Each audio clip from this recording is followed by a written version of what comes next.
Halo, selamat datang teman-teman. Jadi video ini saya buat ketika saya lagi di Singapura. Ceritanya adalah tentang Singapura juga. Kenapa dan apa yang bisa dipelajari gitu ya dari sini. Nah, hmm, sekarang saya di Singapura itu mau jadi speaker di salah satu acara AI showcase. Ceritanya saya ngebahas tentang vibe coding. Jadi judulnya vibe coding for fun and profit. Tapi sebenarnya ada cerita lain yang ngebuat saya sampai ke sini dan kenapa topiknya juga vibe coding gitu ya. Jadi 4 bulan yang lalu saya kan resign tuh dari company saya di Australia itu. Ada beberapa hal yang bikin saya tidak bisa melanjutkan kerja di sana dan saya resign. Nah, resignnya itu alasannya itu maksudnya gini, ketika resign saya tuh tidak punya ide, tidak punya rencana yang jelas kedepannya mau mau gimana gitu. Apakah saya mau bikin bisnis, apakah saya mau kerja lagi gitu. Pada saat itu saya memutuskan untuk bikin video pintar kan. Video pintar ini tuh, cerita video pintar itu adalah ini itu kayak produk yang tadinya itu ada di eh, fitur aplikasi di tempat saya kerja yang di Australia itu, tapi bentuknya tidak seperti ini. Dia kayak hanya kayak fitur kecil aja, add-ons gitu aja. Nah, tapi itu saya suka banget dengan fitur ini. Akhirnya setelah resign, oh ya udah saya bikin video pintar aja. 1 minggu saya buat, selesai, terus dirilis gitu. Terus rame itu ya, lumayan rame, viral dan masuk, ada yang share di TikTok juga sampai servernya down waktu itu. Oke, jadi ini video pintar rilis, terus saya benerin lah, saya perbaiki fiturnya, di improve, UX-nya di improve, tapi fiturnya sedikit dan usernya grow. Bahkan saya buat berbayar ya. Ada ini, ada pengguna yang mau membayar juga gitu. Tapi setelah 1 bulan jalan, video pintar 1 bulan jalan itu, saya ngerasa kayak video pintar ini menarik gitu. Ini bisa menghasilkan uang, tapi itu sangat jauh banget gitu. Karena waktu itu kayak menghasilkan cuma 1 juta sebulan. Which is itu tidak cukup untuk saya, karena saya tuh punya 2 anak gitu kan. Lalu saya ada ponakan juga yang ikut saya sekolah. Jadi biaya hidup sehari-hari itu mahal untuk keluarga saya. Akhirnya saya memutuskan sepertinya memang harus cari sumber penghasilan yang lain gitu. Pilihannya ada dua gitu kan. Apakah ini video pintar diseriusin, dijadikan sebuah bisnis, nyari funding gitu, atau kerja gitu. Saya tuh ngerasa kalau mau nyari funding tuh kayak, oh my god, saya kayaknya di saat ini kayak belum matang gitu ya sebagai seorang pembisnis. Ya meskipun sebenarnya orang yang mulai bisnis nggak perlu matang-matang, tapi kondisi karena udah berkeluarga itu saya kayak nggak bisa dancing around gitu. Jadi harus kasih stabilitas ke finansial keluarga. Meskipun waktu itu saya punya runway 3 bulan lah ya, 3 bulan itu sangat pendek banget. Akhirnya saya mikir oke lah, nyari kerja deh gitu. Nah, waktu nyari kerja saya tuh ngelihat ada aplikasi ini namanya Jan AI, Jan.ai. Nah, ini dia tuh open source dan dia rame gitu di GitHub. Lalu aku cari di sini ada halaman karir nggak ya, ini aku suka dengan produknya. Aku klik lah halaman karir gitu kan. Ketika aku klik halaman karir, masuknya ke band Menlo. Apaan ini Menlo? Kataku, Menlo. Oh, jadi ini Jan AI itu tuh dibuat oleh Menlo. Lalu saya lihat ada back end, waktu itu ada AI engineer juga, AI product manager. Wah, ini menarik sih. Tapi kalau yang untuk di Singapura tuh kayak robotic research engineer, simulation robotic kayak gitu, ada distributed system engineer gitu. Yang ini kayaknya saya bisa sih, saya punya pengalaman sini. Nah, waktu itu ada si full full stack kayak kalau nggak salah, posisi yang mau saya apply itu kayaknya full stack aja lah kataku. Nah, kepo dong dengan menlu.ai ini. Gue kepoin dan dia punya handbook nih, ini kayak itu how the company works gitu. Aku baca, wih menarik banget. Lalu ada kolom meetup, wih ada meetup nih. Coba gue cek, wih Singapura. Gue klik kan Singapura, menarik, ramai juga gitu. Terus tak lihat waktu itu ada untuk di November, wah November itu.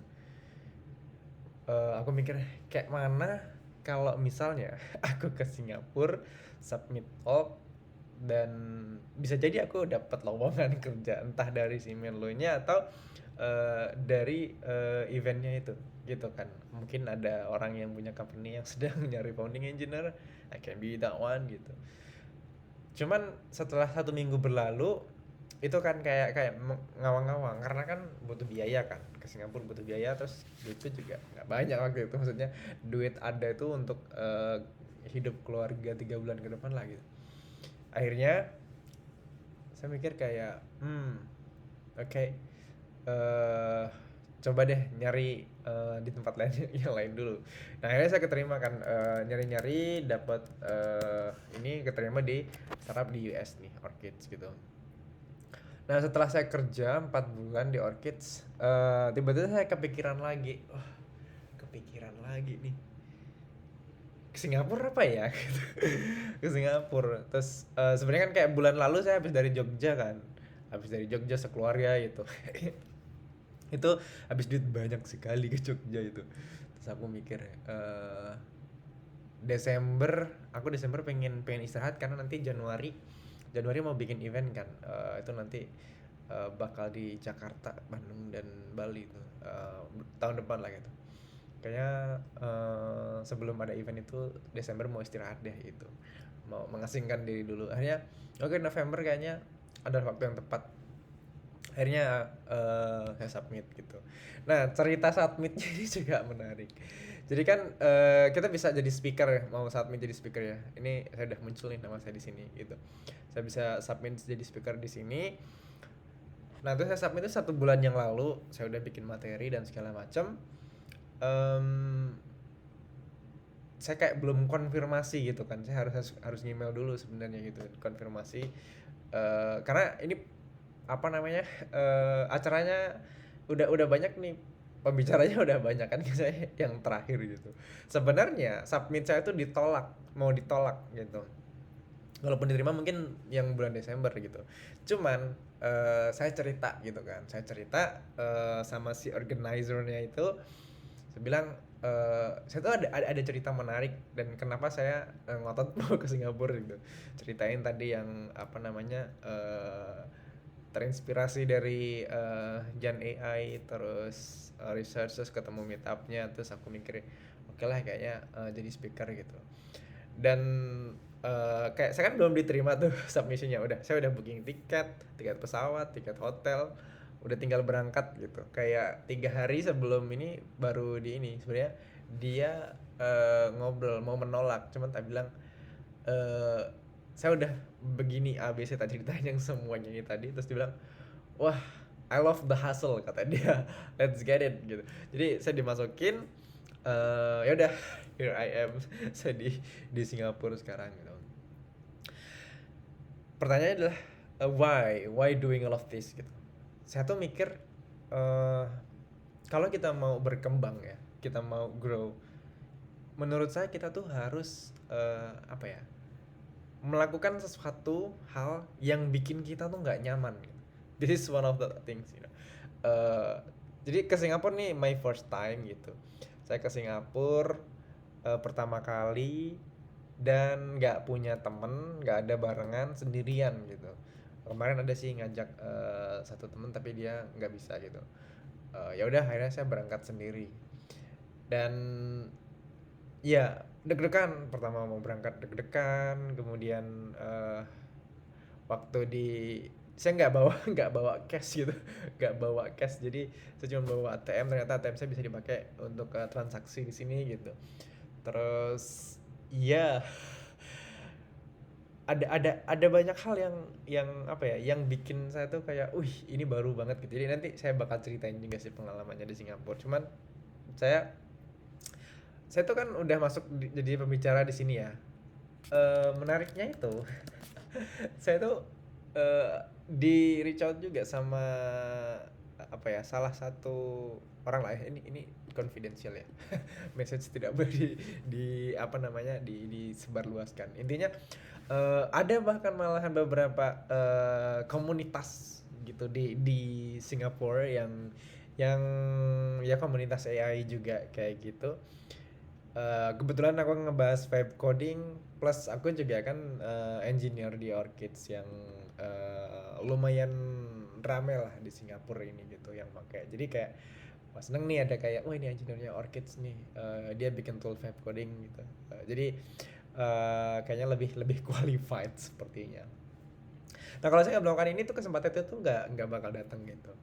Nah, menariknya ya serunya kan kayak saya kenal sama beberapa orang di Singapura yang jadi temen gitu. Bahkan kita mau ketemuan, ngobrol, ngomongin bisnis, ngomongin AI, ngomongin karir juga gitu.